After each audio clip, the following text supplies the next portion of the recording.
একটি হোটেল রুমে একজন নারীর সঙ্গে উপজেলা নির্বাহী কর্মকর্তা মোহাম্মদ আলাউদ্দিনের অন্তরঙ্গ মুহূর্তের অসংখ্য ভিডিও সামাজিক যোগাযোগ মাধ্যমে ছড়িয়ে পড়েছে। ভাইরাল হওয়া ভিডিওগুলোতে দেখা যায় নোয়াখালীর হাতিয়া উপজেলা নির্বাহী কর্মকর্তা মোহাম্মদ আলাউদ্দিন কোনো একটি হোটেলে এক নারীর সঙ্গে আপত্তিকর সম্পর্কে জড়িয়েছেন।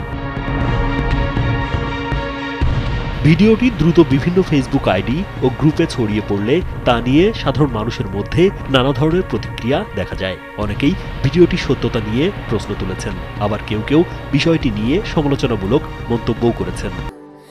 স্যান্ডেলিনা সো, রূপচর্চায় আভিজাত্য। ভিডিওটি ছড়িয়ে পড়ার পর থেকে হাতিয়ার বিভিন্ন স্থানে এটি নিয়ে আলোচনা শুরু হয়েছে। চায়ের দোকান থেকে শুরু করে সামাজিক যোগাযোগ মাধ্যম সব জায়গাতেই বিষয়টি নিয়ে চলছে নানা জল্পনা কল্পনা। এদিকে ভিডিও ছড়িয়ে পড়ার খবরে উপজেলা নির্বাহী কর্মকর্তা মোহাম্মদ আলাউদ্দিন তার দপ্তরে ছুটির আবেদন দিয়ে কর্মস্থল ত্যাগ করেছেন।